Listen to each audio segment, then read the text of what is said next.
je suis Dr Florence Doré, je suis cardiologue libéral à Strasbourg, spécialisé en insuffisance cardiaque. Bonjour, Jean Léonard, je suis président d'une association de patients insuffisants cardiaques et leurs proches, et une association nationale dont le siège est à Toulouse. Alors l'insuffisance cardiaque est un syndrome fréquent qui touche énormément de patients et qui a une répercussion sur la vie quotidienne.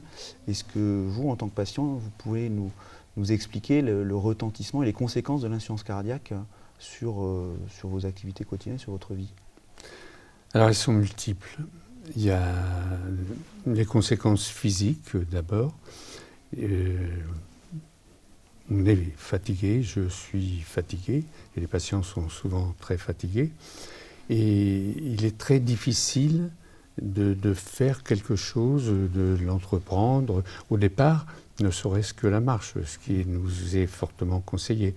Bon, maintenant, si on l'a fait un petit peu à la fois, maintenant j'arrive à marcher tous les matins 5 km. Bon, mais il m'a fallu 2 ans quand même pour en arriver là. Et aussi, il est difficile pour moi de porter des poids, ne serait-ce que les sacs des courses, hein, des trucs comme ça. Donc c'est un impact important. Et ensuite, il me semble qu'il y a beaucoup d'impact psychologique. C'est-à-dire que c'est d'abord un choc.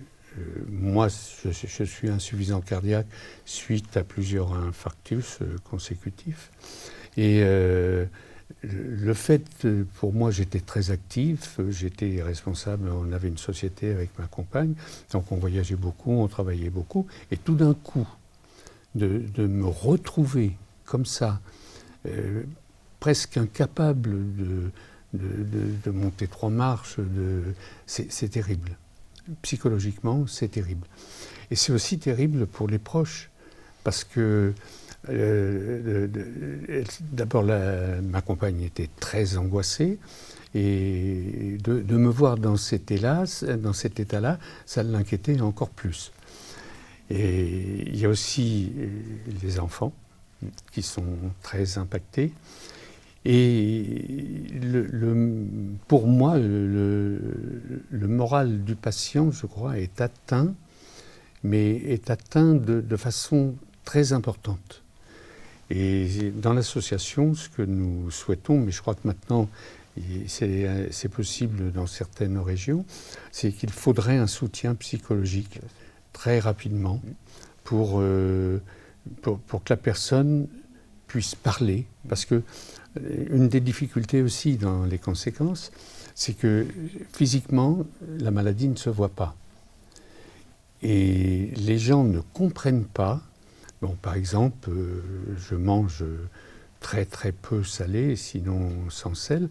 Et quand je suis invité, j'explique qu'il me faut le minimum de sel. Ensuite, j'explique que je préfère ne pas partir trop tard parce que je suis fatigué. Et beaucoup de personnes prennent ça comme un caprice, comme je suis difficile. Je suis un petit peu embêtant, quoi, voilà. Et si bien qu'il m'arrive maintenant assez fréquemment, je ne vais plus dans les repas de famille, j'y vais plus parce que j'ai l'impression de gêner, de déranger. Et tout ça, ce sont des aspects qui ne sont pas souvent pris en compte, qui ne sont pas compris, et c'est pour beaucoup très difficile à vivre. J'ai beaucoup de témoignages de gens qui me téléphonent, de patients, qui sont nos adhérents, et qui m'expliquent souvent ça, que leur gros malaise, c'est de ne pas être compris.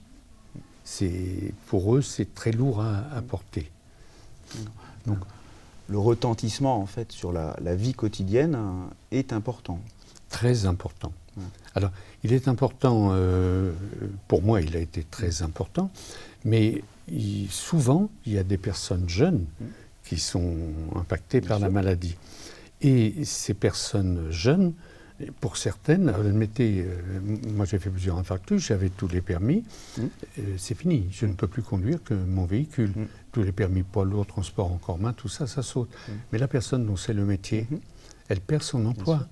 Donc c'est dramatique. La personne jeune, moi, ça m'est arrivé, j'avais 70 ans, bon, j'ai déjà la grande partie de ma vie qui est faite, mais la personne à qui ça arrive à 30 ans, à 25 ans, c'est terrible pour elle. Et je pense qu'il faudrait que cet aspect psychologique et soutien, faudrait qu'il soit beaucoup plus pris en compte. Je suis très heureux que les gens qui ont un cancer bénéficient de ce soutien. Mais pour les insuffisants cardiaques, je pense que c'est très très peu pris en charge. Et ça me paraît très très important. D'accord.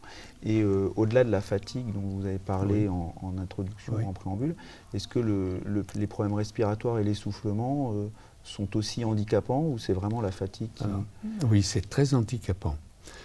Maintenant, moi j'ai réussi à réduire mon essoufflement. Alors, je peux marcher, disons, assez rapidement, mais je ne peux pas marcher très vite. J'ai réussi, justement, en appliquant ce que vous m'avez enseigné, les cardiologues, en marchant tous les jours. Et je m'organise pour que ce soit tous les jours. Voilà.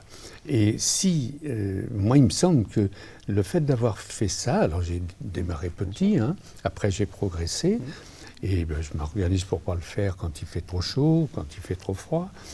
Mais c'est ce qui, d'après moi, m'a permis de récupérer par rapport à l'essoufflement. L'exercice physique régulier est extrêmement important. Tout à fait. Moi, ça me paraît déterminant. Tout à fait. Tout à fait. Et dernière question, est-ce que la problématique du poids et de la rétention d'eau et de l'œdème, qui est un des signes classiques de l'insuffisance cardiaque, quelque chose que vous avez expérimenté, ou dont les adhérents vous parlent, que ça pose des problèmes dans la vie quotidienne, c'est quelque chose que vous-même vous avez vécu? Alors oui, j'ai vécu. Je me suis réveillé avec des grosses poches aux yeux, les chevilles comme ça, et ça. Et c'est d'ailleurs... c'était le deuxième infarctus, là. J'ai été hospitalisé tout de suite et été diagnostiqué. Et maintenant, c'est quelque chose que je surveille régulièrement. Je me pèse pas tous les matins, mais tous les 2 jours, tous les 3 jours. Je me pèse plusieurs fois par semaine, voilà, et je surveille mon poids. D'ailleurs, il m'est arrivé il n'y a pas très longtemps, il y a 6 mois à peu près, j'ai pris 3 kilos dans la semaine. Je suis allé tout de suite voir mon médecin traitant, et puis il m'a envoyé chez le cardiologue, et puis ça a été résolu avec des diurétiques, voilà. Mais le truc, c'est d'avoir ce réflexe, d'après moi, dès qu'il y a le moindre signe, de tout de suite aller consulter. Tout à fait. Et alors, par contre, ce que je remarque dans notre association, il y a quand même pas beaucoup de patients qui appliquent de façon stricte les consignes que vous nous donnez, vous les cardiologues. Et alors, soit ils ne prennent pas les médicaments comme il le faudrait, ou soit ils ne font pas d'exercice physique ou pas suffisamment, soit ils ne surveillent pas leur poids. Et puis, une chose qui me paraît très importante aussi, c'est la réduction en sel dans la cuisine. Et moi, j'arrive maintenant, je fais de la cuisine sans sel, et ça va très très bien, quoi. Alors, le problème, c'est que les patients, au début, quand on leur dit, comme on m'a dit à moi, du jour au lendemain, il faut manger sans sel, c'est affreux, c'est infect. Par contre, si on s'y habitue doucement, on y arrive, et puis... Tout à fait. C'est tout l'objectif de l'éducation thérapeutique, mais ça, c'est une autre histoire. Merci beaucoup, Jean Léonard, pour ce C'est avec témoignage. beaucoup de plaisir, et je vous remercie.